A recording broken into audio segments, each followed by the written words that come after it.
Bonsoir à tous et merci de nous retrouver pour le début de Punchline. Dans un instant, nos invités vont commenter l'actualité de la semaine et du week-end qui se profile. Et Dieu sait qu'elle est dense, cette actualité. Eh bien, on va les présenter tout de suite. Constance Le Grip, bonsoir. Bonsoir. Vous êtes députée des Hauts-de-Seine, vice-présidente de la Commission des affaires culturelles et de l'éducation. Et vous êtes aussi membre du bureau politique des Républicains. Ça va sans doute nous être précieux lorsque nous allons à nouveau commenter la rencontre Laurent Wauquiez-Emmanuel Macron qui a eu lieu dans la Drôme hier. Yasmina Jaffar, communicante, fondatrice de laruchemedia.com. Bonsoir, merci à vous d'être là également. Christine Kelly, notre chroniqueuse CNews. Merci Christine de nous avoir rejoints. Stéphane Vernet, à côté de vous. Bonsoir. Vous êtes directeur de la rédaction de Ouest France à Paris. Bonsoir. Et puis face à vous, David Collomb. Vous êtes professeur, chercheur à Sciences Po, auteur de cet ouvrage qu'on va sans doute voir apparaître à l'écran. Propagande, la manipulation. Vous l'avez avec vous également, au cas où. Manipulation de masse dans le monde contemporain. Bonsoir. C'est paru chez Belin. Bonsoir à vous également. Il l'attendait de pied ferme. Hier dans la Drôme, le chef de file des Républicains n'a pas été tendre dans ses confidences sur la rencontre de près d'une heure avec Emmanuel Macron. On va écouter un extrait à la sortie. La séance aujourd'hui, c'est très bien. C'est une mise en scène bien rodée. C'est des invitations filtrées, des prises de parole organisées, une réponse calibrée. Mais c'est pas ça un débat. Ce à quoi on est en train d'assister, c'est des voyages dans une bulle, dans lesquels il n'y a plus cet échange spontané. Le président de la République doit changer. Le débat, pour lui, ça ne peut pas être ça. Il faut qu'il aille sur le terrain et qu'il échange directement avec les Français sans filtre. Parce que sinon, le débat va finir par tourner à vide et ce sera un échec. Constance Le Grip, je vais vous faire réagir, évidemment. C'est votre patron aux Républicains. On a l'impression que quoi qu'il fasse, quoi qu'il dise, Emmanuel Macron, sur le format, visiblement, ça passe mal à chaque fois. C'est-à-dire que Laurent Wauquiez, j'observe qu'il s'exprimait sur le format du déjeuner qui s'est tenu dans la Drôme avec quelques 60 maires, élus locaux, parlementaires, et non pas sur l'entretien en tête-à-tête qu'il a eu avec le président Macron, hein, bien évidemment. Oui. Pointe toujours du doigt une absence de sincérité. Je crois que c'est quelque chose que nous avons dit à plusieurs reprises, nous les Républicains, dans cette gigantesque opération de communication qui est en train de se dérouler sous nos yeux. Au fond, Emmanuel Macron a réinventé inventé la campagne électorale présidentielle permanente, cette fois-ci simplement aux frais du contribuable, aux frais de la République. Nous estimons qu'il n'y a pas beaucoup de sincérité et pas beaucoup d'échanges vraiment vrais. Même quand il décide de se rendre à un débat le soir même qui n'était pas prévu ou annoncé. Qui n'était pas prévu, mais qui s'organise quand même dans ce qui est considéré comme le fief électoral de son ministre de l'Agriculture, Didier Guillaume, dans une ville dont la maire est une ancienne députée socialiste qui l'a soutenu, qui est un supporter d'Emmanuel Macron. Alors effectivement, c'était une apparition surprise, mais malgré tout, dans un format, encore une fois, très organisé, très scénarisé, avec la volonté de créer des images, somme toute, assez réussies, différentes des gymnases surchauffés auxquels on avait eu droit précédemment, d'être dans l'écriture d'un autre acte, d'un autre registre. Tout cela est quand même très monté, très théâtralisé et pour nous manque de sincérité. Mais l'essentiel n'est pas de débattre sur le débat, de débattre sur le format, sur les modalités, parce qu'on sent bien qu'il y a là quelque chose comme un piège ou un effet miroir que Emmanuel Macron est en train d'essayer d'installer. Plutôt de savoir si les vraies préoccupations et les vraies colères des Français sont entendues par l'exécutif. David Collomb, au-delà, on reviendra bien sûr à la rencontre avec Laurent Wauquiez à huis clos dans un instant. David Collomb, au-delà donc du format choisi et de l'aspect mise en scène ou non mise en scène d'ailleurs, est-ce qu'on apprend des choses à travers ces grands débats qui se tiennent jour après jour un peu partout en France? On apprend que le président Macron a un souci d'image et souhaite retrouver une image positive auprès des Français. En termes de communication et je dirais de propagande, je n'ai pas pu m'empêcher, en regardant les images de Bourg-de-Péage, de penser à la campagne de Richard Nixon en 1968, qui organisait des town hall meetings, c'est-à-dire des réunions de mairie, littéralement, avec des opposants, mais dans lesquels ces équipes de communication avaient veillé à ce que le public soit soigneusement choisi. Et étant drômois, je n'ai pas pu m'empêcher de reconnaître certaines personnes dans la salle. Il y avait des chefs d'entreprise, un certain nombre de retraités, des militants En Marche qui peut-être ont été conviés à participer à cette réunion. Des invitations avaient été lancées. Ce que vous nous dites, c'est que ça n'était pas Je serais étonné que cela n'ait pas été le cas, dans la mesure où je vois mal le président de la République entrer dans une salle des profs sans prévenir, entrer dans un hôpital pour dialoguer sans prévenir. Je vois mal une telle organisation ne pas tenir compte de cette bataille de l'image qui consiste précisément à modifier la perception que les téléspectateurs ont de l'attitude du président vis-à-vis de ce public. Alors pour rappel, il l'a déjà fait à Saint-Martin, ça lui avait d'ailleurs coûté cher, cette improvisation en plein déplacement. Pardon. Christine Kelly, allez-y, je vous en prie. Je pense même aussi à l'itinérance mémorielle, aussi, où il était en contact direct, on l'avait commenté. Oui. Ici, lorsqu'il se faisait un peu DRH, un peu Pôle emploi, en même temps, on avait été un peu surpris par rapport à ce contact direct qu'il avait avec la population. Il ne serait pas le premier à avoir peut-être justement ce public choisi avec délicatesse pour pouvoir pallier d'éventuels débordements. Après, ce qu'on peut voir, c'est une amélioration d'Emmanuel Macron. C'est vrai, sur son image, sur le côté « je reste figé » par rapport aux gilets jaunes, barricadés à l'Élysée sans aller au contact de la population après l'itinérance mémorielle. Et là, c'était le choc pour les gilets jaunes. Ensuite, petit à petit, je parle avec les maires. Ensuite, petit à petit, là, j'improvise un peu. C'est toujours encore, je suis d'accord avec vous, délicatement choisi. Et on se demande, est-ce qu'il ne fait pas un pas vers les gilets jaunes? Souvenez-vous, on en avait parlé, Nelly, moi, j'avais appelé depuis longtemps à ceux qui parlent directement aux gilets jaunes. C'est ce que les gens attendent. Alors, beaucoup disent qu'il ne faut pas qu'ils parlent directement avec eux. Ce n'est pas leur rôle. En plus, maintenant, en plein débat, ce n'est peut-être pas le moment, etc.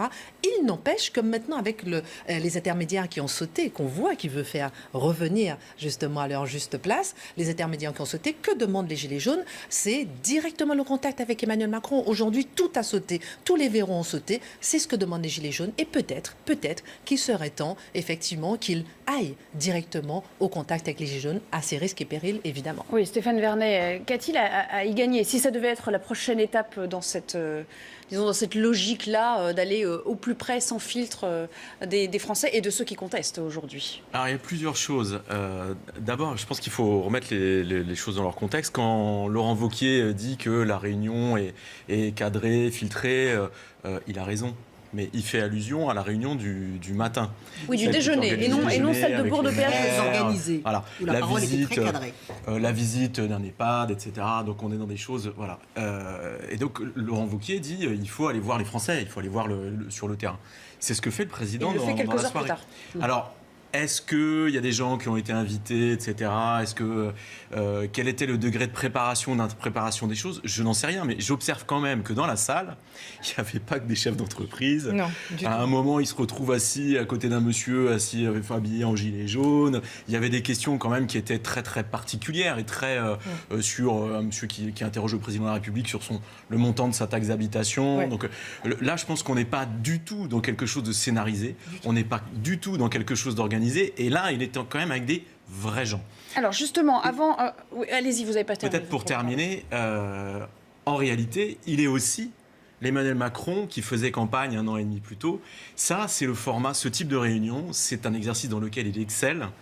Cette espèce de stand-up où c'est la démocratie ask me anything, demandez-moi n'importe quoi. Et donc c'est le jeu des questions-réponses. Et dans cet exercice, il est très très fort. Mais ce que je voudrais dire, c'est qu'il faudrait distinguer ce type d'exercice qui relève d'abord de la communication présidentielle et gouvernementale, de ce que doit être ou ce que devrait être le grand débat national. Le problème, c'est qu'on se concentre et on diffuse ce type de réunion en oubliant que l'écrasante majorité des autres réunions ne sont pas du tout formatées comme celle-ci, elles ne sont pas calibrées comme ça, et ce n'est pas ce genre de choses qui va en sortir. Ce qu'on attend du grand débat aussi, c'est que les Français puissent s'exprimer, dire ce qu'ils ont sur le cœur, ce qu'ils attendent du gouvernement, et que la pédagogie se fasse dans l'autre sens, en disant voilà quels sont nos problèmes, voilà ce que nous attendons.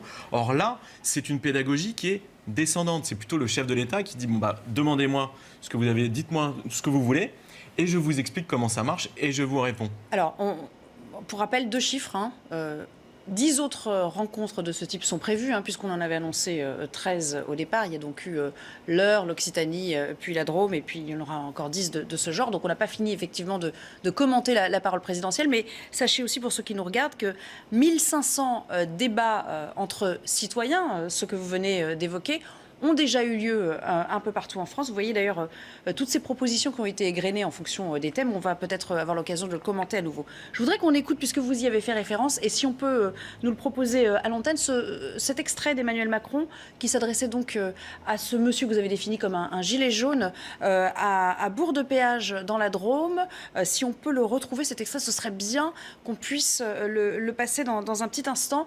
Je vais peut-être demander à Yasmina Jaffar si elle est d'accord dans l'ensemble avec le constat de ces co-animateurs, co-commentateurs sur ce plateau concernant l'image présidentielle aujourd'hui. En effet, il y a un vrai travail de communication qui est là, qui est fait depuis quelques semaines pour se faire entendre des corps intermédiaires qui étaient les maires. On s'est rendu compte que les conversations étaient des conversations quand même techniques, parce que c'était assez pointu comme question au niveau des maires. Ils parlaient de leurs doléances à eux en tant que maires. On n'entendait pas vraiment parler des doléances des Français. Donc c'est très important qu'hier, on ait pu justement avoir les images qui vont pas tarder à arriver, puis d'autres personnes qui venaient parler du Pôle emploi, des courriers assez étranges qu'ils peuvent recevoir. Vous avez eu une réunion avec nous hier. Non, il n'y avait pas eu de réunion du Pôle emploi. Donc des dysfonctionnements du quotidien des Français. Et c'est important qu'ils puissent répondre. Ce qui est intéressant, et c'est très juste ce qu'a dit M. Vernet, c'est qu'il est absolument habitué à ce genre d'exercice. Il aime beaucoup ça. Je pense qu'en effet, ça n'est pas préparé dans les questions qui ont été posées, parce qu'on a senti que parfois il y avait une forme de défaillance, il rigolait même de la situation, mais il retombait toujours sur ses pattes. Donc oui, c'est un exercice de communication, mais qui est complètement intrinsèque à sa personnalité. C'est exactement là-dedans qu'il excelle. Une campagne définitive qui aura lieu encore, je pense, pendant les 13 rendez-vous. Et ce qui sera intéressant, ce serait de voir s'il peut réunir, au-delà des Français, les corps comme des entrepreneurs, un groupe de retraités, d'essayer de changer différents modules en fonction des semaines qui passent pour rencontrer tous les Français et non pas recommencer cet exercice-là, parce que cet exercice-là, au bout de 3 semaines, on en aura aussi assez, parce que les questions sont souvent les mêmes, parce que la problématique des Français est tout le temps la même. Et il s'agit de la fiscalité, etc. Donc si on rencontre différents corps, comme les entrepreneurs ou autres, ça serait intéressant de rencontrer les entrepreneurs de ce pays, par exemple, de voir quelles sont les difficultés des PME, des TPE, et de voir comment on pourrait évoluer là-dessus, parce que c'est le président du travail. C'est celui qui veut qu'on soit mobile, qu'il y a une réforme du chômage qui va arriver, qui est très importante. Donc pourquoi pas ne pas entendre vraiment toutes les personnes qui créent ce pays. Alors l'extrait auquel vous faisiez référence, Stéphane Vernet, il y a un instant, nous l'avons retrouvé, je vous propose de l'écouter. On en a marre de la politique fiscalo-bancaire. Moi, je rêve que vous dissolvez l'Assemblée nationale et que le peuple aille revoter. Mais je veux que le peuple soit inclus dans la maintenance de la France et pas que par les politiques. Et je voudrais que les lois elles soient faites pour tout le monde, à la même enseigne. Nous sommes 66 millions de colère, mais on est en démocratie. Moi, j'ai été élu par le peuple. Non, mais j'ai été élu par le peuple. Si vous n'avez pas voté pour moi, je regrette, mais je veux dire, ça veut dire que vous aviez une autre voix, mais vous n'avez pas été majoritaire. Et si vous n'avez pas été voté, moi, je suis désolé. Je ne peux pas accepter de dire une démocratie, c'est un système où les gens sont fiers de ne pas aller voter, et puis quand ils ne sont pas d'accord, ils bloquent les ronds-points. C'est pas la démocratie. Bon, ça, regardez, les applaudissements. Constance Le Grip, on ne peut pas lui contester sa légitimité des urnes. Ah non, bien sûr, nous ne contestons en rien la légitimité du président de la République élu au suffrage universel direct. Et nous ne relayons pas, contrairement à d'autres formations politiques, et absolument pas les appels à de la destitution, les appels à la dissolution de l'Assemblée nationale. La dissolution dont on rappelle ne sont pas du tout les lignes politiques sur lesquelles se placent les Républicains. Loin de là. La dissolution dont on rappelle qu'elle est quand même pratiquement en bas de tableau dans les revendications aujourd'hui. La dissolution de l'Assemblée nationale, c'est ce qui est le moins demandé dans les retours qu'on a du terrain. C'est vrai qu'on avait par contre dans certains cortèges beaucoup entendu parler de cela et beaucoup vu des pancartes appelant à cela. Mais encore une fois, si Emmanuel Macron, et je peux lui faire crédit de cela, essaye vraiment de renouer avec les Français, s'il veut en quelque sorte se faire donner par le peuple de France un droit à l'oubli, l'oubli de peut-être la condescendance et la distance qu'il avait installée, que son gouvernement a installée sur bien des sujets avec les Français. S'il veut en quelque sorte pouvoir se faire pardonner certains mots qui ont blessé, certaines politiques qui ont effacé les corps intermédiaires, les syndicats, les maires, etc., etc. S'il veut se faire donner ce droit à l'oubli, au-delà de cette opération de campagne électorale, de cette stratégie dont on voit bien qu'elle est assez huilée, même s'il peut y avoir ici ou là des zestes de spontanéité et de prise de risque, encore une fois minime, parce que l'acteur est brillant et l'acteur est doué, mais ça nous le savons, ça n'est pas une surprise pour nous. Je suggérerais qu'il y ait de l'humilité, de la modestie et pourquoi pas des échanges vrais, sincères, qui se déroulent loin des caméras, loin de ces longues séquences médiatiques qui d'abord risquent de nous lasser et qui donnent quand même à celles et ceux qui sont présents un rôle quelquefois un petit peu ingrat, coincés qu'ils sont entre le rôle de spectateur et le rôle d'acteur pris à leur corps défendant, peut-être dans une stratégie de communication qu'ils n'ont pas forcément contribué à forger. Donc j'appellerais peut-être les stratèges, les spin doctors, peut-être Emmanuel Macron lui-même, à plus de sincérité, plus de modestie et plus de, je dirais, apaisement, loin des projecteurs, loin des caméras, loin de cette super médiatisation de ces échanges. Pour l'instant, la super médiatisation plaît parce qu'on se rend compte que les chaînes de télévision toutes se sont organisées pour rediffuser. Ah, c'est sûr que ça leur fait de la matière. Mais c'est parce qu'il y a une demande. Il y a une demande. C'est pas simplement l'envie des chaînes d'exister à travers ces débats. C'est parce que les Français sont intéressés par ce qu'il se passe. Et par les débats. Par les débats, bien parce sûr, que ça crée une influence. Et tout à l'heure, vous montriez les chiffres.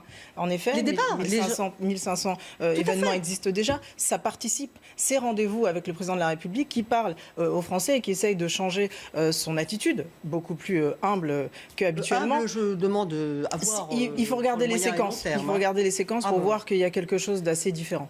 Mais bien sûr, tout ça est formidablement bien organisé et chaque séquence est différente de la précédente. Mais en tout cas, ça donne. Il lance le grand débat. Ça va durer 2 mois dans toute la France entière.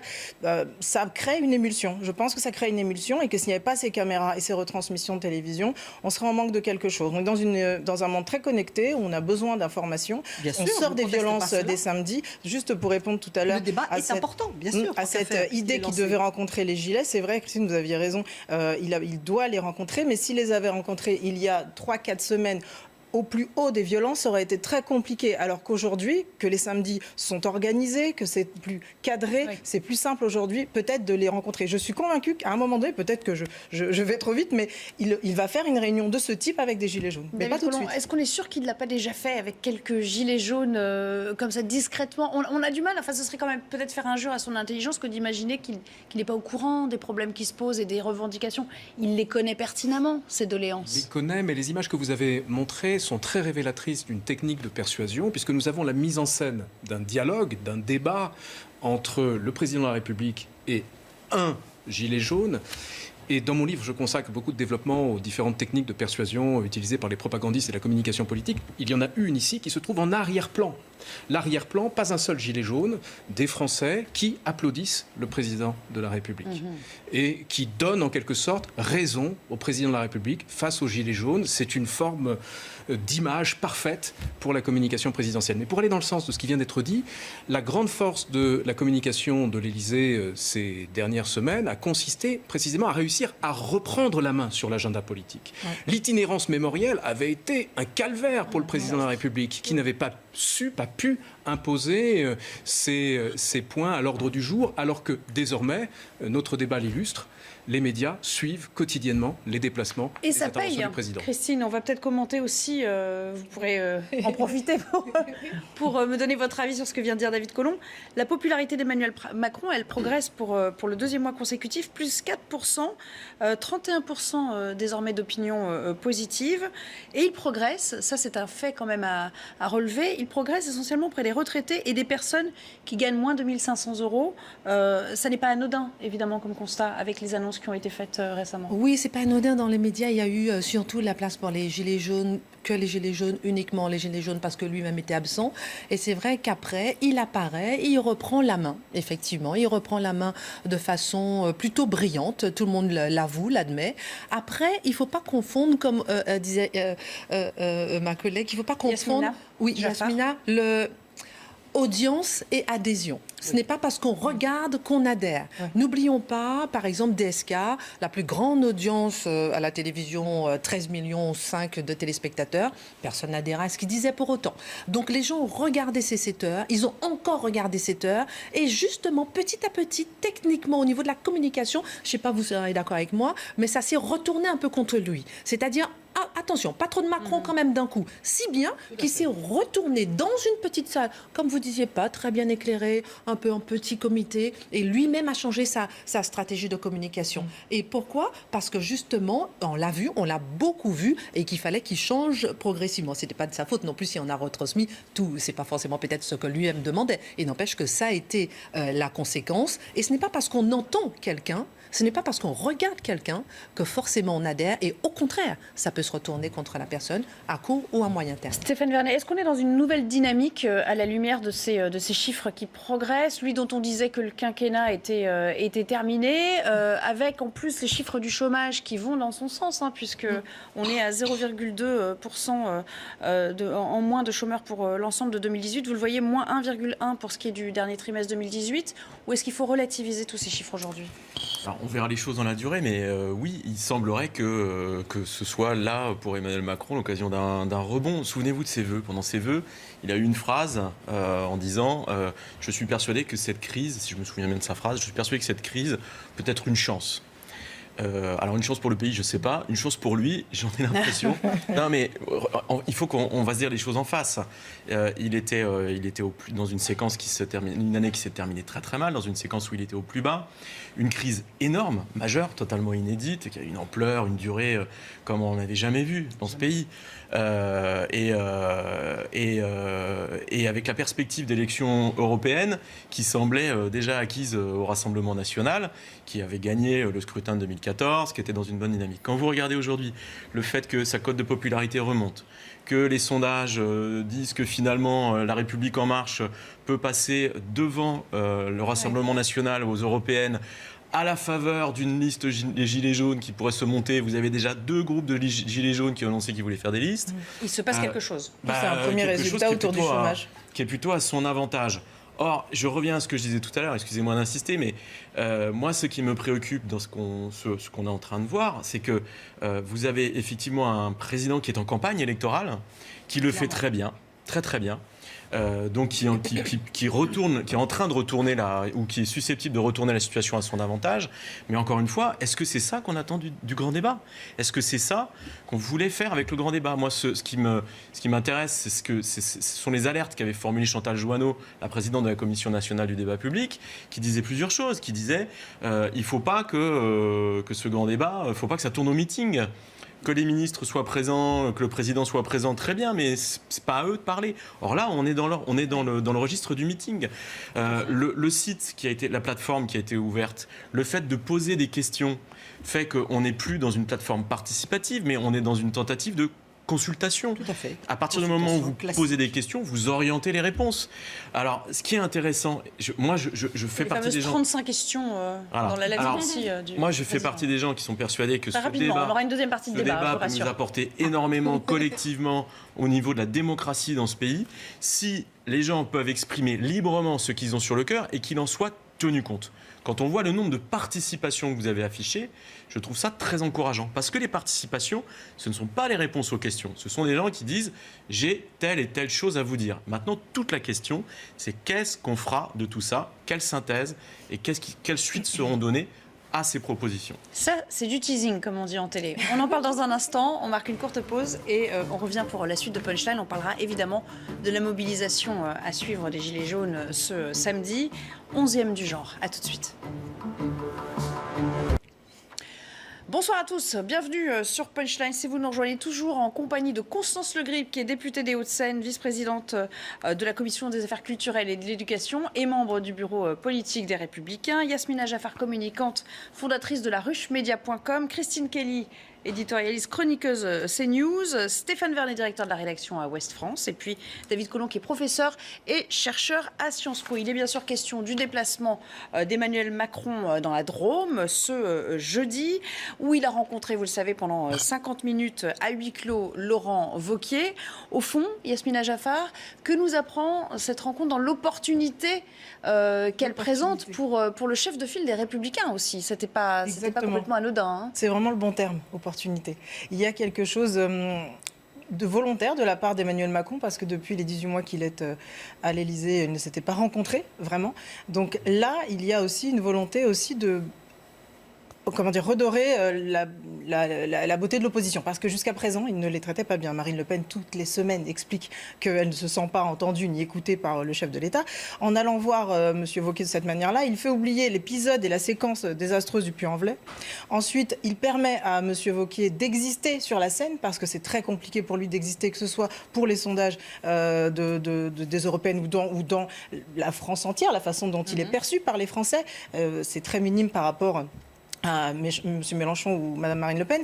Donc il y a quelque chose, une opportunité flagrante de vouloir, de la part du président de la République, je pense qu'il y a une communication et une tactique, de mettre en valeur Laurent Wauquiez pour pouvoir aussi attirer les partisans de M. Wauquiez. Donc il y a une volonté, d'un point de vue européen, tout simplement, d'aller du côté des voix de Laurent Wauquiez. Voilà. Mais d'une certaine manière, il le désigne un peu comme son opposant naturel aujourd'hui. Parce qu'il a toujours dit, c'est moi ou le chaos.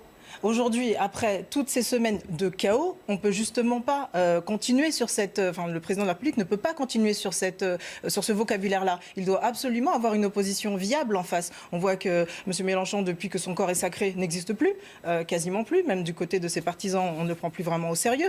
Et de l'autre côté, il reste que Marine Le Pen. C'est un peu maigre pour se présenter aux Européennes face à ce chaos-là, ou par exemple, dans 3 ans et demi, et c'est pour ça qu'il y a peut-être une campagne volontaire pour les 3 ans et demi et pour 2022, d'avoir une opposition réelle pour exister et être légitime, parce que ce qu'on lui reproche là, c'est de ne pas forcément être légitime, à cause des 20% x 4 lors des dernières élections présidentielles. Constance Le Grip, vous faites partie du bureau politique des Républicains, donc je vais forcément vous demander votre avis.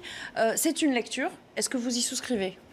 C'est une lecture, je n'y souscris pas complètement, même si j'ai bien compris, non, mais même pas complètement, même si j'ai bien compris que vous avez avancé l'idée qu'il puisse y avoir de la tactique politicienne dans ce que fait le président de la République en conviant Laurent Wauquiez à venir le rencontrer en privé, juste avant le déjeuner débat avec les autres. Donc ça, j'acquiesce à cette idée qu'il puisse y avoir un peu de posture politicienne et de tactique politicienne chez le chef de l'État. Maintenant, je dis très simplement et très honnêtement que c'est une bonne chose que le chef de l'État rencontre le dirigeant de la principale force politique parlementaire et susceptible de représenter une alternative valable et crédible et responsable à la République en marche. Voilà, donc nous, on ne peut que se féliciter qu'il y ait ce dialogue, même si, encore une fois, il a manifestement été sans concession.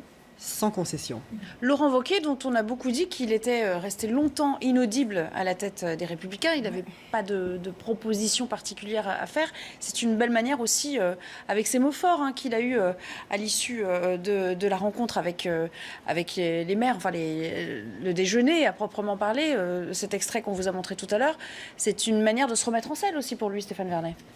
Oui, alors Laurent Wauquiez a longtemps été inaudible, mais il l'est toujours. C'est-à-dire que, en fait, la crise des Gilets jaunes lui a fait du tort. Il y a eu tous les atermoiements sur je soutiens plus, j'ai jamais mis de gilet jaune sur ma parka rouge. Ah ben si, on s'est mal compris. Ouais. Enfin, et aujourd'hui, vous avez un électorat à droite qui est perdu, et qu'Emmanuel Macron est susceptible d'agréger et de récupérer. Peut-être juste, il faudrait préciser quand même 2-3 choses. Alors, je suis tout à fait d'accord avec Yasmina Jaffar sur le côté, le fait de relancer ou d'essayer de mieux tenir compte des oppositions, parce que la problématique d'Emmanuel Macron, c'est que ce nouveau président très jeune, très différent, a beaucoup voulu enjamber les corps intermédiaires. Ouais, et les corps intermédiaires, ce sont les élus locaux, mais ce sont aussi les syndicats, les oppositions, tous, les parlementaires. et voilà, c'est-à-dire les élus, tout ce qui représente le peuple et qui permet d'avoir un dialogue construit au niveau national entre le chef de l'État et le peuple à travers des intermédiaires. Il les a tellement enjambés que certains sont dans des situations sont devenus inaudibles pour le coup, ce qui explique aussi que les Français s'en prennent directement à sa personne. C'est-à-dire qu'à force d'avoir laminé tous les corps intermédiaires, toute la tension et toute la tension et toute la colère et puis la haine s'est concentrée sur lui. Donc il a besoin aussi de travailler les corps intermédiaires. C'est ce qu'il fait avec les élus. C'est pour ça que dans chaque région, il va voir les maires. Mais donc il va voir Laurent Wauquiez comme leader de l'opposition, mais c'est aussi le président de la région Auvergne-Rhône-Alpes. Donc c'est aussi avec cette casquette qu'il va voir Laurent Wauquiez. Oui, ça aurait été difficile de l'ignorer complètement et de faire abstraction de ça. Vous ne pouvez pas. Ouais. David Collomb, votre avis sur cette rencontre, sur le format, sur ce qui en est sorti aussi, des petites phrases, des petites polémiques aussi, ça et là. Au-delà des petites phrases et des polémiques, il me semble que le président de la République cherche à sortir effectivement d'un face-à-face avec les Français.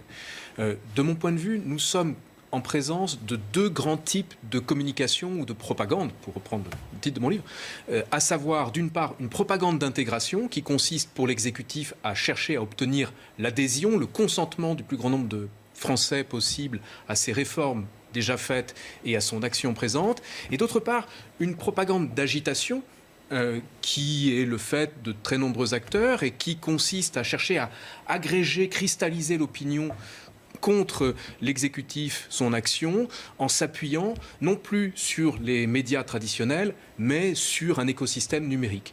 Une situation qui nous fait en quelque sorte danser sur un volcan. Dans la mesure où cela conduit à une polarisation de la vie politique, cela conduit aussi à une brutalisation des débats sur Internet, une brutalisation aussi des actions sociales. C'est sans doute ce à quoi le président de la République cherche à échapper désormais en s'adressant aux représentants de l'opposition. Mais je voudrais ajouter une dernière chose. Si l'on regarde les sondages, on constate que aucun des dirigeants de l'opposition ne tire profit de la crise des Gilets jaunes. Nous sommes donc en présence d'une crise profonde de la représentation politique en France. C'est vrai, Jean-Luc Mélenchon, qu'on entend très peu ces dernières semaines, Marine Le Pen qui continue à enchaîner les meetings en vue aussi des européennes, ça fait un peu plus mouche, ils sont retransmis, ils sont en large partie commentés, mais à gauche, c'est vrai qu'il n'y a personne en ce moment qui ressort. Hein. Non, mais parce que c'est la base du mouvement, c'est quand même un rejet du système, c'est un rejet des politiques, c'est un rejet des élites, des journalistes, etc. Donc effectivement, personne ne tire profit de ce mouvement de fond. Ce qui est quand même étrange, si vous voulez, c'est que Emmanuel Macron a été élu à la faveur du dégagisme et d'un mouvement dégagiste dans ce pays. C'était un OPNI, un objet politique non identifié. Il a gagné dans un contexte totalement inédit, nouveau, et qui est quand même le fruit d'une volonté des Français de changer. De changer de manière de faire, voilà. Et 18 mois après, on se rend compte que lui-même fait l'objet à nouveau de ce courant dégagiste. Je voulais juste ajouter un petit... On ne sait pas ce que se sont dit Laurent Wauquiez et Emmanuel Macron, on ne saura jamais, ça leur appartient. Par contre, on peut se poser la question, moi je me demande s'ils ne se sont pas quand même parlé de ce qui s'est passé au Puy-en-Velay, qui est je vous rappelle, qui était absolument incroyable, qui a été un moment très fort, je pense qu'il a beaucoup marqué le chef de l'État.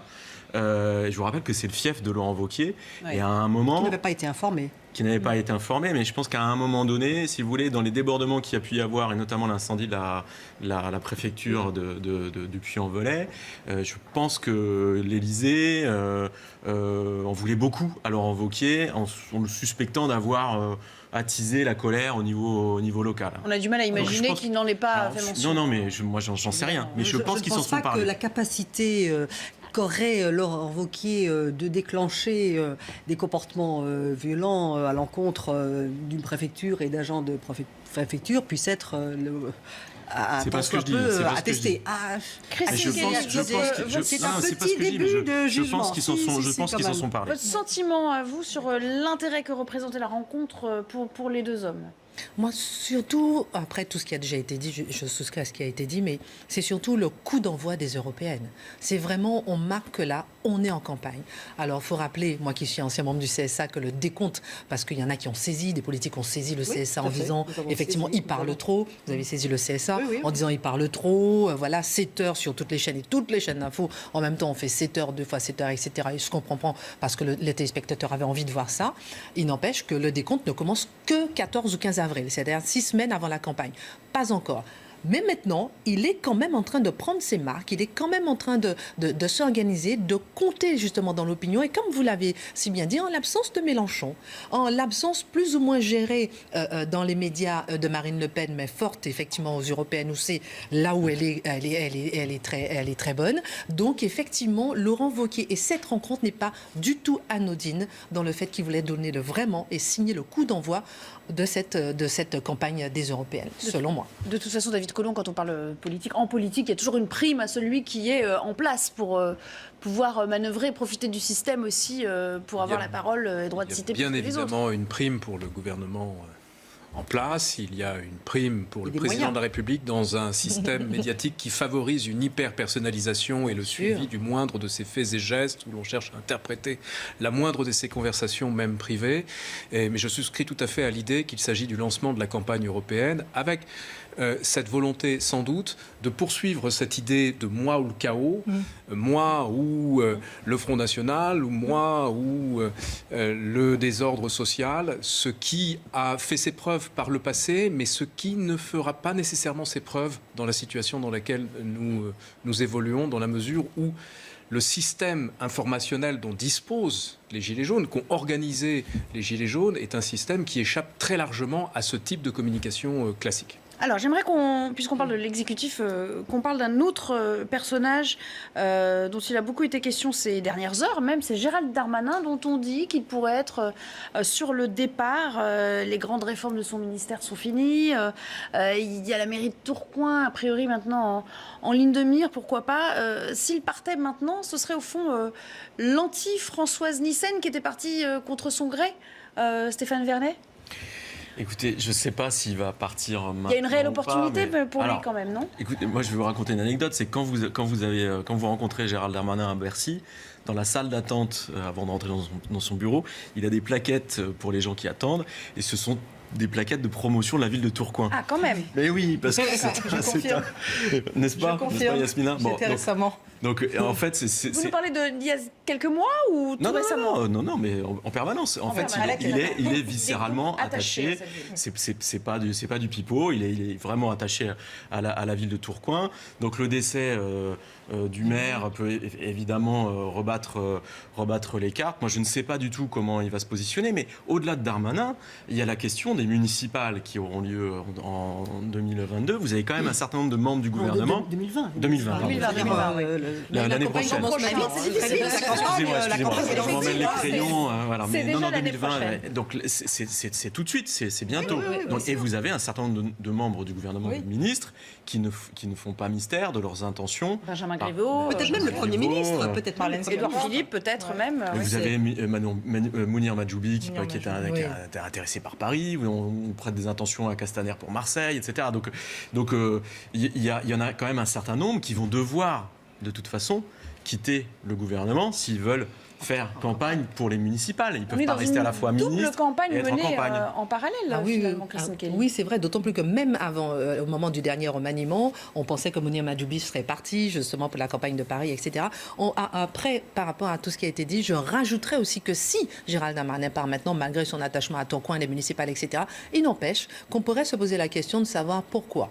Pourquoi se précipiter pour partir? Évidemment, l'opportunité est belle, mais au moment où beaucoup du cabinet du président de la République s'en vont, au moment où le président de la République est en grande difficulté, Gérald Darmanin, c'est pas n'importe qui. Dans le système à l'Élysée, on pourrait se poser la question, pourquoi partir maintenant, même si l'opportunité se présente? Donc si vous étiez sa conseillère, vous diriez, attends encore quelques mois. Je serais le président de la République que je lui demanderais de rester à mes côtés dans ce moment difficile. Si l'épisode prélèvement à la source se passe pas bien, et on en aura quelques résultats dans quelques jours maintenant, ça le poussera aussi à s'en aller. Donc ça dépend. Si c'est un succès, alors peut-être que le président va lui dire il faut rester. Mais si c'est un échec, ça sera une autre raison de s'en aller.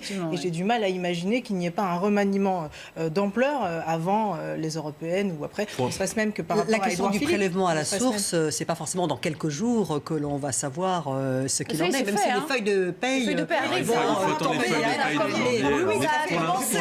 Pour l'instant, ça marche. Ça a commencé pour pas mal. Voilà, dans 5 jours, écoutez, on verra quand les Français Français vont vraiment comprendre un certain nombre de choses qui, en fait, font que cette mini-réforme du mode de collecte de l'impôt, donc du prélèvement à la source, ne va entraîner en rien une simplification, ce qui était quand même l'argument de vente numéro 1, brandi par le pouvoir, et notamment par Gérald Darmanin, mais va au contraire occasionner certainement des bugs, mais pas fin janvier, peut-être quand il s'agira de voir comment réactualiser le deuxième taux, comment réactualiser le troisième taux, etc., vont vraiment réaliser tout au long des mois à venir qu'il n'y a aucune simplification, mais en réalité une véritable usine à gaz qui s'est installée. Là, effectivement, se posera clairement la question de savoir si Darmanin et le maire, d'ailleurs, qui ont tellement poussé, malgré les réticences réelles qu'a eu le chef de l'État à un moment donné, ont eu raison de tellement pousser. Enfin, il faut quand même dire que pour l'instant, le grand bug annoncé n'a pas du tout eu lieu. Non, pas du tout eu lieu. En plus, le il n'y a contexte... pas de bug informatique, non, mais d'accord.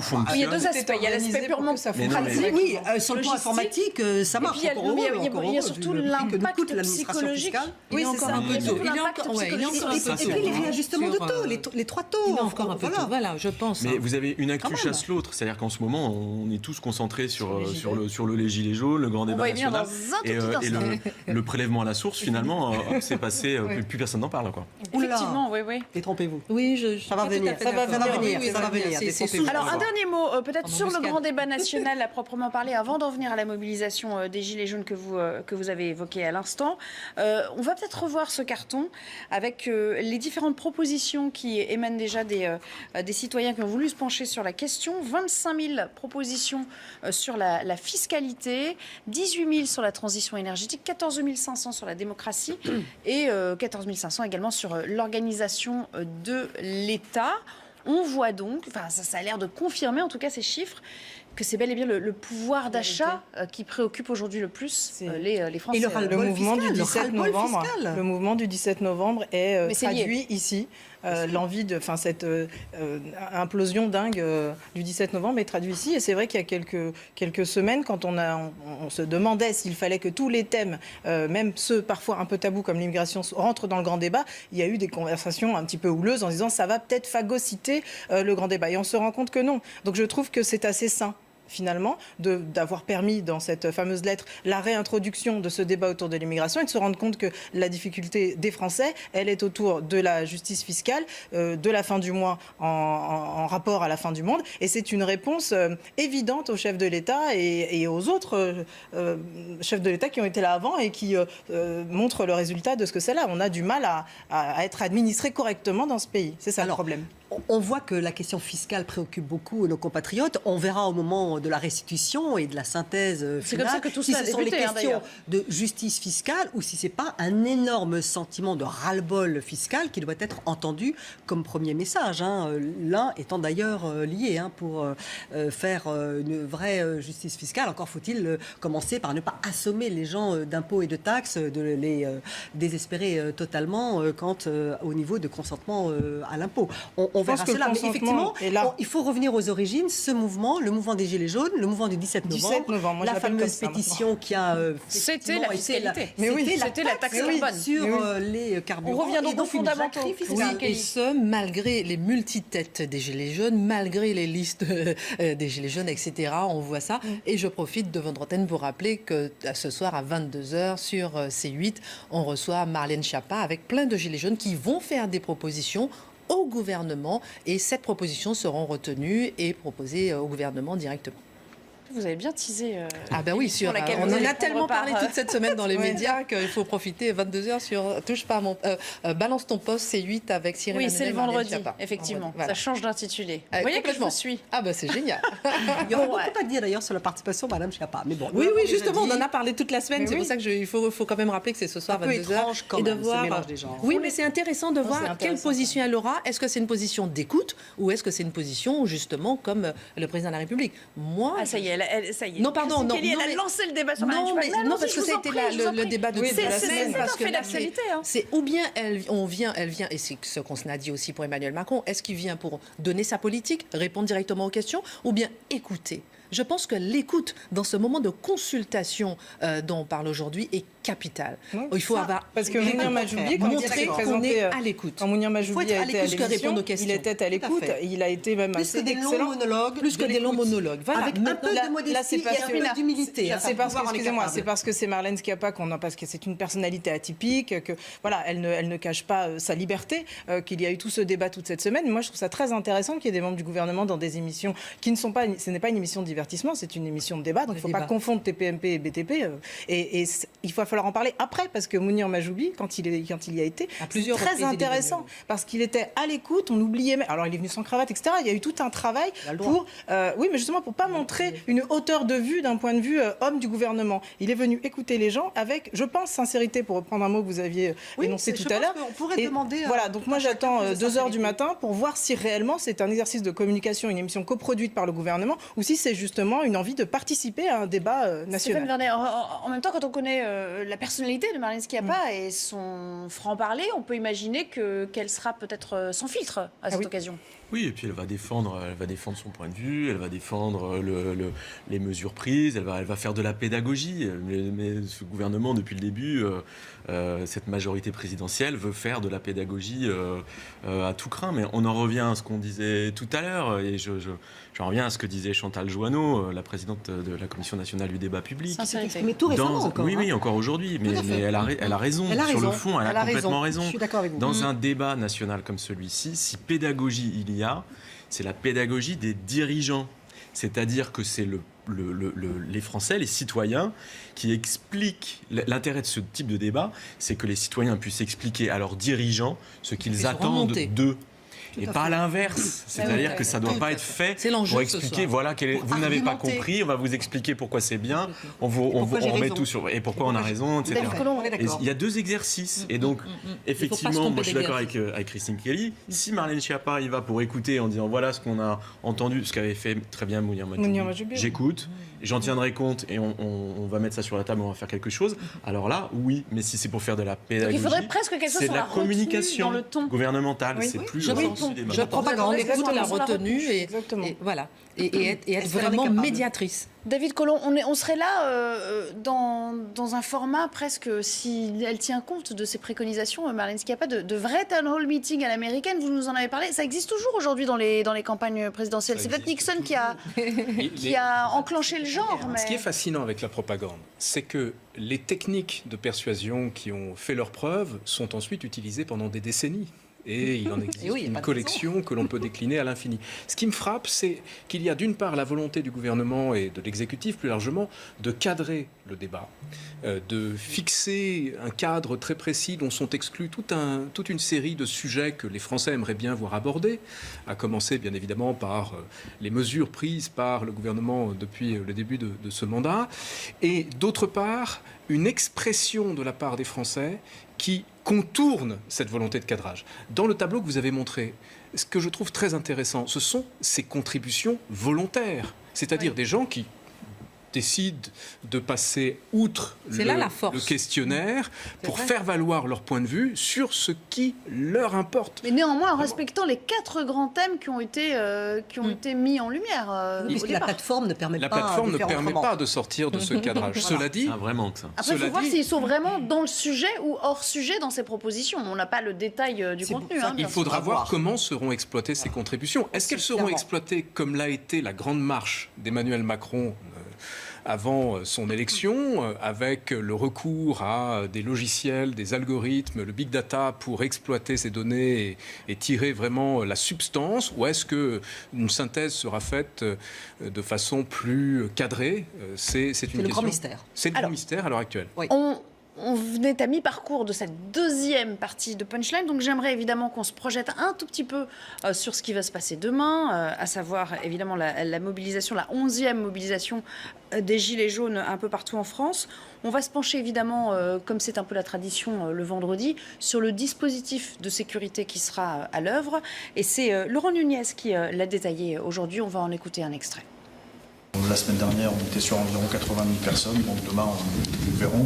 En tout cas, soyons prêts, tenons-nous prêts, car on s'attend quand même à avoir un niveau de violence de la part des casseurs qui vont infiltrer, comme à chaque fois la plupart du cortège, un niveau de violence qui sera identique, en ciblant les forces de l'ordre, les institutions, notamment commissariat, mairie, préfecture, même si sur certaines villes, et notamment à Paris, les 2 derniers samedis, on a noté donc un apaisement des tensions avec des manifestations déclarées, et on peut espérer que ce sera le cas demain également à Paris. Alors, Laurent Nunez, relativement alarmiste. Christine Kelly, vous disiez à l'instant, pourquoi pas Christophe Castaner? Oui, en fait, je me suis posé la question dès que j'ai vu Laurent Nunez. J'ai regardé en direct et je me suis demandé, mais il est où Christophe Castaner ce soir? Pardon, mais on est habitué tous les vendredis à le voir vraiment sur le terrain, aller rencontrer les forces de l'ordre, les encourager. Il faut quand même rappeler que les 2 derniers samedis ont été nettement en dessous au niveau de la violence. Mais c'est une question qu'on peut se poser. Où est Christophe Castaner ce soir? Je pense que son absence est une information. D'accord. Outre le fait effectivement qu'il est en déplacement à Calais, Constance Le Grip se met un petit peu en retrait de la République, si j'ose dire. Je ne veux pas commenter le jeu respectif et les attributions respectives de Christophe Castaner et de Laurent Nunez. J'observe que le secrétaire d'État a un discours très, très structuré et très...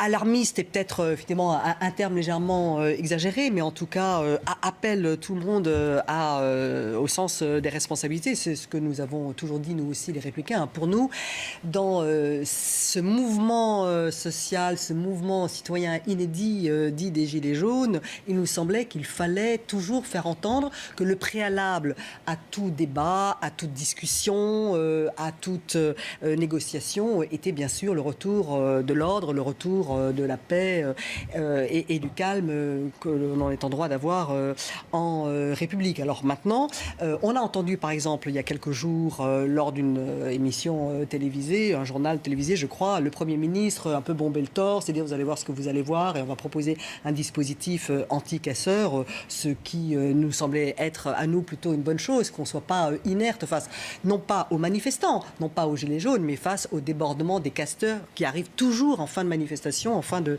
cortège. Et puis alors, j'observe quand même qu'à l'Assemblée nationale, le débat a commencé sur ce dispositif législatif dit un peu rapidement anti-casseurs en commission des lois, et alors que la majorité République en Marche a totalement détricoté, en allant même contre l'avis du gouvernement, contre l'avis du ministre de l'Intérieur, le dispositif qui était issu des travaux du Sénat. Et donc, on ne sait plus très bien si on bombe le torse en disant vous allez voir ce que vous allez voir d'un côté, on prétend protéger les forces de l'ordre, y compris contre les casseurs et protéger les manifestants pacifiques contre les casseurs, ou si au contraire on est dans un espèce de mélange en même temps et droite et en même temps et gauche, et donc on fait semblant et on aura au bout du compte rien du tout.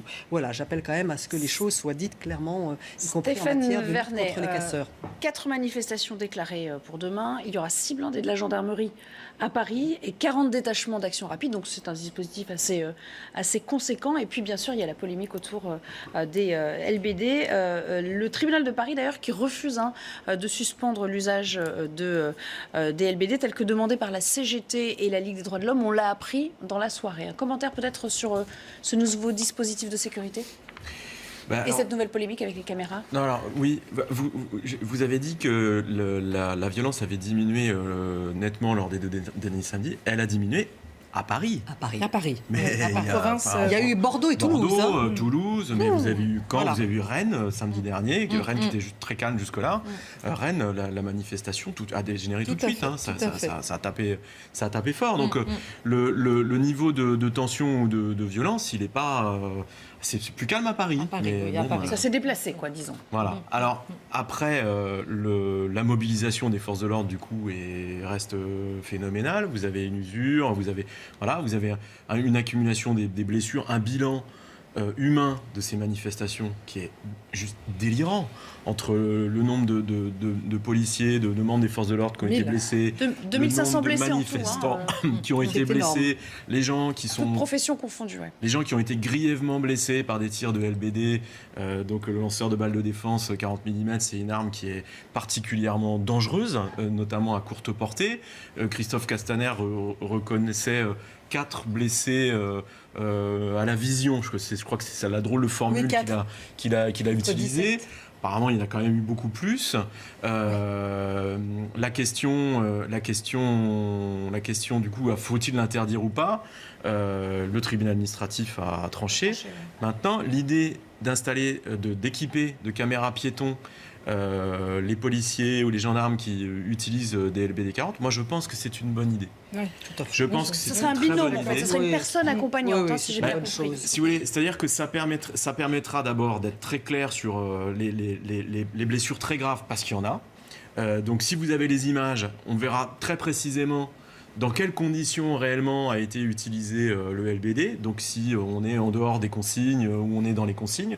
Donc ça permettra de sortir de ces débats parce que vous avez des gens qui affirment que des consignes sont données à la police de tirer dans la tête des manifestants, etc. Donc je pense que ça permettra de sortir de cette hystérisation du débat, clairement, puisqu'on aura des images.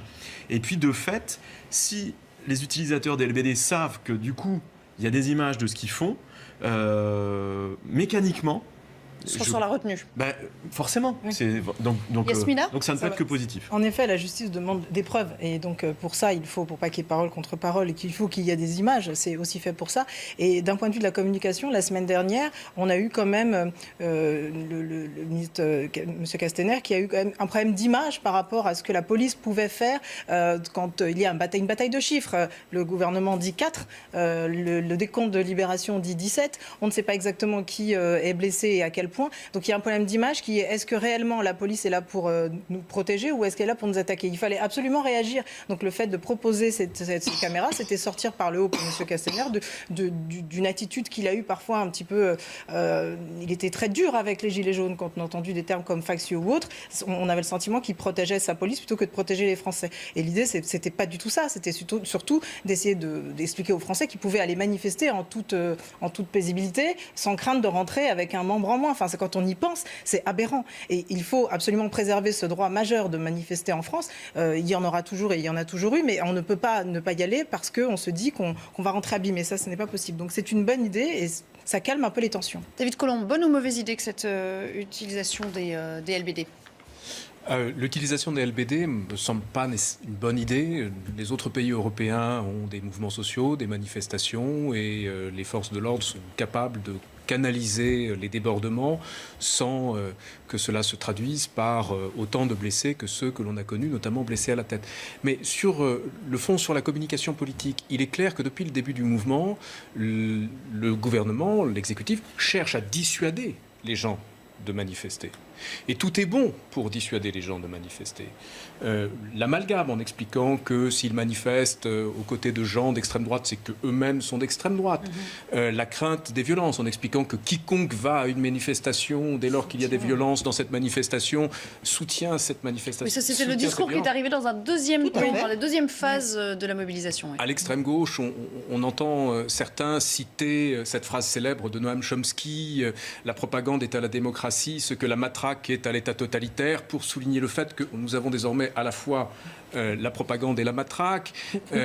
On va en parler de matraque tout à l'heure. Aujourd'hui, nous sommes confrontés à une situation tout à fait inédite. La porte de sortie pour le gouvernement, c'est le grand débat. Sortir des violences, on expliquait aux gens qu'ils ont tout intérêt à participer à ce grand débat. Mais on constate qu'un grand nombre de gilets jaunes refusent de participer à ce débat dès lors qu'il leur apparaît excessivement cadré et, pour tout dire, en partie manipulatoire. Alors comment renverser la vapeur, faire changer oui, et surtout que le grand débat passe par les corps intermédiaires qui sont évidemment rejetés, passe par tous les corps médias qui sont rejetés par définition par les Gilets jaunes. Moi, je voulais parler juste des flashballs et sur cette caméra parce que c'est vrai... Des LBD. Oui, on les appelle flashballs, mais c'est lanceurs de balles de défense 40. Il faut se rappeler que vendredi dernier, 48 heures avant, mercredi, Éric Morvan, patron de la police nationale, a envoyé une note à tous les policiers pour rappeler les conditions d'utilisation. Parce qu'on était effectivement dans un moment de tension extraordinaire. Rappeler qu'il faut viser les membres inférieurs, les membres supérieurs, pas la tête. Les distances, 3 à 35 mètres, pas avant, pas en dessous, etc. Et effectivement, le décompte de libération, c'est quand même 17 personnes qui ont perdu un œil, 69 blessés graves par rapport à LBD ou à LBD 40. Et rappeler, comme vous disiez, qu'au Royaume-Uni, par exemple, on utilise la matraque, uniquement la matraque. On n'utilise pas le LBD. En Allemagne, on va utiliser le canon à eau. On ne va pas utiliser le LBD. Le défenseur des droits a appelé encore une fois, ce n'est pas l'année dernière, il a fait un rapport, mais ça fait 3 ans que le défenseur des droits demande à ne plus utiliser le LBD. Ou bien on n'utilise pas le LBD et là, les policiers, les forces de l'ordre, vont lâcher prise parce qu'ils se disent on est fatigué, on n'en peut plus, on n'a plus rien pour se défendre, alors que tous les rapports montrent aussi qu'il y a une montée de la violence au sein des manifestations qu'il ne faut pas du tout contester. Les Black Blocs, etc. Il y a une montée depuis longtemps. Voilà, on ne peut pas l'ignorer, si bien qu'il faut trouver une solution. Et je pense que pour l'instant, les caméras, c'est une solution intermédiaire qui est pas mal. Puisqu'on en est à parler sécurité, j'aimerais qu'on fasse une digression et que vous m'avez servi de rampe de lancement, si j'ose dire, avec la matraque, David Collomb, puis vous, Christine Kelly. C'est une information qu'on a appris aujourd'hui. La police municipale, la future police municipale à Paris en 2020 disposera d'équipements pour ses agents, 3400 agents a priori, qui seront armés de matraques, de bombes lacrymogènes et de caméras piétons. Qu'est-ce que ça nous apprend? Anne Hidalgo, normalement, devait prendre la parole, ou un de ses agents devait prendre la parole en début de soirée. On va sans doute y revenir dans le détail dans nos futures éditions.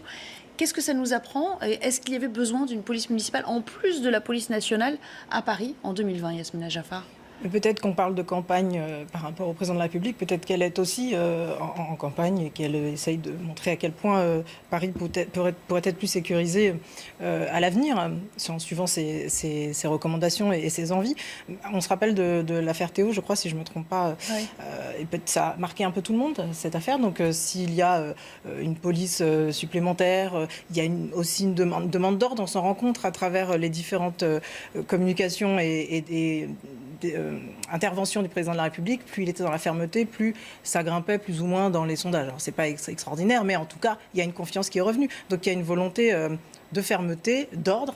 Et après les épisodes qu'on a eus et les samedis assez violents les uns après les autres, peut-être que là, il s'agit aussi d'une belle rampe de lancement, pour reprendre votre terme, pour la maire de Paris, pour dire on prend la route en marche, ce qui est plutôt une mairie de gauche. Donc c'est étonnant d'être dans la...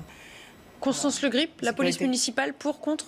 Pour, bien armée. sûr, oui, tout à fait. Alors, armée, il faut voir, tout cela est quand même très encadré, très cadré par la loi, mais nous considérons que les tâches qui incombent aux forces de police nationales sont énormes. Je rappelle que, outre ceux qui nous occupent depuis maintenant 11 samedis, le maintien de l'ordre face à un mouvement social d'une ampleur et d'une durée inédite, il y a toujours une menace terroriste d'une intensité sans précédent, la délinquance quotidienne, le maintien de l'ordre sur toute une série de zones, beaucoup de tâches qui incombent à la police nationale, les heures supplémentaires qui ne sont pas payées, on le sait depuis très longtemps, qui font quand même que nos forces en sont très sollicitées.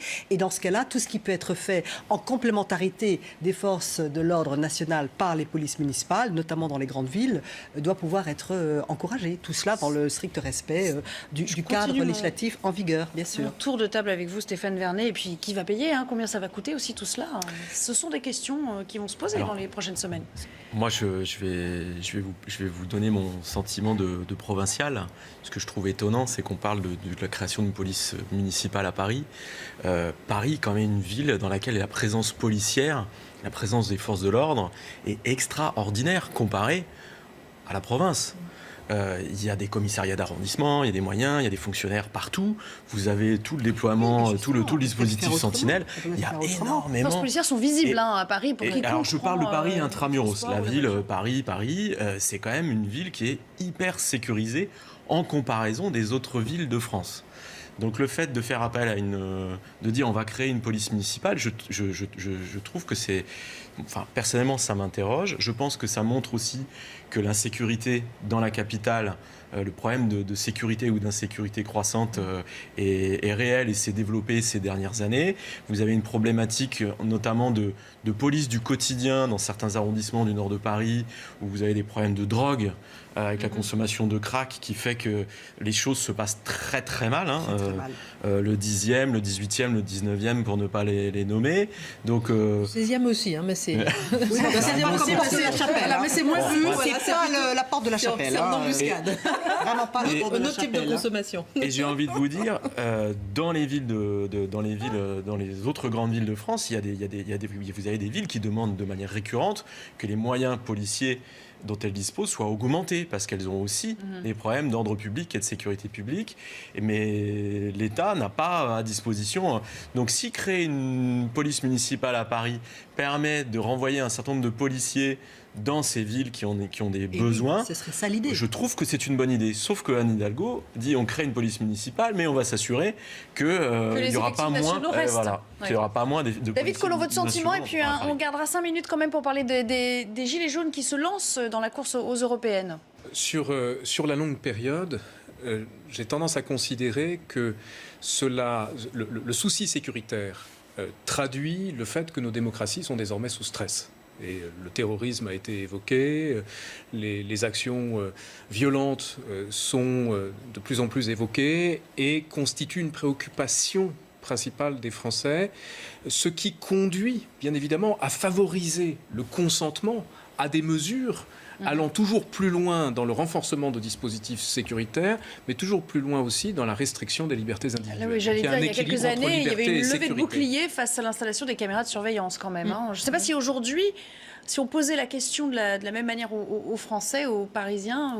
Et oui, le monde a changé. Oui, l'intensité de la menace... Voilà, les réponses seraient les mêmes. Depuis le Brice-Hortefeux, on ne parle plus de dispositifs de vidéosurveillance, on parle de dispositifs de vidéoprotection. Voilà, ce qui est dans la sémantique, évidemment, très on est dans une technique de persuasion. On a besoin d'être protégé. Alors, un dernier mot sur les ambitions européennes des Gilets jaunes, ce qui crée évidemment des dissensions sur la conduite à suivre. J'aimerais qu'on entende peut-être une opposante ou un opposant à cette entrée en politique des Gilets jaunes. Et puis on va y réagir avec vous, Christine Kelly. Est-ce qu'on peut avoir le son sur les européennes ? Allez, c'est parti. En tant que citoyen, c'est réintégrer ce monde de politiciens qui ne se parlent plus mais qui passent leur temps à se tirer dans les pattes plutôt que de s'occuper du vrai problème des Français depuis des années et des années. Donc ce programme que nous allons lancer, c'est celui-ci, c'est celui de faire participer le citoyen et d'arrêter de nous endormir avec vos phrases de 10 mètres de long qu'ils ne veulent plus rien dire au nom des citoyens français. Vous n'êtes pas d'accord derrière? Non, pas d'accord. Pourquoi, Pas d'accord du tout avec la dame. Pourquoi vous n'êtes pas d'accord avec elle? Parce qu'elle a des Donc je vous projets. demande pas si vous voterez pour elle. Je voterai pas pour elle. Pourquoi? Je lui dis carrément, il faut qu'elle enlève son gilet jaune. Ben, je l'ai pas là. Elle a créé un parti politique, elle a pu, c'est fini, on n'en parle plus. Voilà, là c'est l'objet du débat aujourd'hui. Est-ce qu'en se lançant en politique, les Gilets jaunes perdent l'essence de ce qu'ils représentaient au départ? C'est pas bien ce que je vais faire, mais je vais juste dire par rapport aux policiers tout à l'heure, je vais juste dire aussi, rappeler quand même tu me le dire, un petit geste, je vous aurais laissé la parole. Pardon, non, mais c'est parce que je veux quand même dire que Paris est quand même une ville en déficit. Et c'est quand même, ça fait longtemps qu'on n'a pas vu Paris en déficit, donc où on va prendre l'argent pour les policiers? Je ferme la parenthèse. Dans la poche des contribuables. Hein. Voilà. Je voulais juste dire ça. Stéphane Vernet, à laquelle on n'a pas répondu. Moi, ça m'a quand même interpellée, en se disant on veut mettre des policiers, mais où est-ce qu'on va prendre l'argent? Sur l'opportunité de se lancer en politique. Et sur l'opportunité de se lancer en politique, il y a la forme et le fond. La forme, je rejoins un peu ce qu'elle a dit, la dame derrière l'opposante, dans le sens où on a vu Ingrid de Vavasseur ce matin sur les plateaux télé, hier, etc. La forme a changé. Elle n'a plus son gilet jaune, elle est lisse, elle a un autre profil, elle a même un verbe, elle est mieux maquillée, elle a un verbe complètement différent. Voilà. Ça, je regrette malheureusement qu'une fois qu'on ait déposé une liste aux européennes, on change. Non, je pense que ça aurait peut-être servi les gilets jaunes. Voilà. Après, sur le fond, je comprends moi qu'il y a des dissensions entre les gilets jaunes, parce qu'à chaque gilet jaune, sa liste, il y aura toujours, à chaque fois qu'un gilet jaune voulait parler à l'Élysée, voulait parler à Matignon, etc., ils se sont fait insulter, vilipender. On se rappelle de Jacqueline Moreau. Elle est où? Elle aussi a eu des dissensions à plusieurs niveaux. On a par exemple d'un côté Éric Drouet, on a Priscilla Ludowski. Tout le monde s'est un peu dissocié. Donc il ne faut pas s'étonner effectivement qu'il y ait des gilets jaunes qui puissent contredire cette liste qui vient d'être créée, qui s'appelle RIC. Ça aussi, c'est beaucoup critiqué. Il n'empêche que lorsqu'on a vu sa position au niveau des européennes, ça calme plus d'un. Yasmina Jaffar. C'est vrai qu'ils sont crédités, mais c'est dans quelques mois, mais de 13%. C'est une estimation globale. On ne sait pas exactement qui sera dans cette liste Gilets jaunes et combien il y aura de listes Gilets jaunes. Ingrid Levavasseur, elle fait partie des modérés. Alors c'est incroyable d'avoir employé ces termes-là au bout de 11 semaines. Il y a des modérés, il y a des radicaux. C'est très étonnant. Ils se sont tirés une balle dans le pied très vite dès qu'il y a une radicalisation de la pensée et portée par des personnalités comme Maxime Nicole ou Éric Drouet, avec l'ombre d'un Étienne Chouard derrière, etc. Donc je comprends très bien qu'il y ait des personnalités comme Ingrid Levavasseur, qui est minoritaire dans cette... Ils sont une dizaine sur la liste quand même. Voilà, mais dans la pensée... Il y a peut-être d'autres tendances qui sont représentées aussi. Exactement. Mais c'est vrai que dans la pensée, elle est minoritaire par rapport à tous les différents mouvements, les pages Facebook, la façon dont ils ont interpellé le président de la République. C'est assez minoritaire. Mais c'est vrai qu'aujourd'hui, maintenant, on va pouvoir voir exactement à quel point la structuration ou pas de ce mouvement va permettre de recueillir les voix des abstentionnistes. Si elle arrive à ça... Alors là, peut-être que Stéphane Vernet, s'il y a plusieurs listes, évidemment, ça ne va pas jouer en leur faveur. Il va y avoir une déperdition des voix. Forcément, ça va compliquer un peu le rapport. Mais a priori, il y aura plusieurs listes. Mais en même temps, si vous voulez, moi, j'ai du mal à comprendre que vous ayez des gilets jaunes enfin, je le comprends très bien, mais ça me heurte, qui disent finalement, il ne faut pas monter de liste, il ne faut pas rentrer en politique. Mais si on ne rentre pas en politique, qu'est-ce qui se passe? Ils font quoi? C'est-à-dire, ou alors on continue. Bah si, voilà, il y a l'idée de continuer à occuper les ronds-points, manifester, etc. Mais c'est une espèce de, ça n'a pas de sens, si vous voulez. C'est-à-dire que moi, je trouve que choisir de rentrer en politique, ça permet de structurer le mouvement, de faire naître des idées, de bâtir un programme, etc. Et pourquoi est-ce que certains ne veulent pas le faire? C'est peut-être aussi qu'il y a la peur finalement de se rendre compte qu'au bout du bout, leurs revendications ou leurs idées sont pas majoritaires. Constance Le Grip, en tout cas, une liste ou plusieurs listes Gilets jaunes, c'est pas bon pour les Républicains. Hein. Oh, écoutez, ça fait des voix en moins. Il est très très très difficile d'imaginer tirer un quelconque enseignement des sondages d'intention de vote aux élections européennes, dont je rappelle qu'elles ont lieu le 26 mai. C'est demain. 4 mois absolument, c'est très long parce que c'est une élection que je connais bien, pour avoir fait 2 campagnes électorales européennes. J'ai été députée au Parlement européen pendant plus de 7 ans. Je sais que cette élection et ce suffrage sont très particuliers, que la cristallisation de l'électorat se fait dans la dernière ligne droite. Et je n'oublie pas non plus, malheureusement, que c'est une élection qui, malgré ce qu'on peut lire ici ou là, au bout du bout, intéresse peu les Français, dont la participation au scrutin est toujours extrêmement faible. Maintenant, de manière générale, comme moi je crois à l'élection, que je crois au système de la démocratie représentative, je ne peux qu'être heureuse et quelque part soulagée de voir certains des manifestants, des gilets jaunes, mais certains seulement, les discordes sont apparus très vivement, vouloir se présenter à des élections, se confronter au suffrage universel et se confronter à la difficulté de faire des propositions dont je rappelle qu'elles doivent être européennes sur les sujets européens. Je veux juste souligner le paradoxe entre le nom de cette liste RIC, référendum d'initiative citoyenne, et ce n'est pas aux européennes qu'elle pourra régler ce problème de référendum. Bien dit, c'était un propos excellent en guise de conclusion. Merci à tous les 5 d'avoir pris part à ce punchline ce vendredi. On rappelle donc demain la 11e mobilisation des Gilets jaunes. On va largement en parler ensemble sur notre antenne. Restez fidèles à CNews. À tout à l'heure.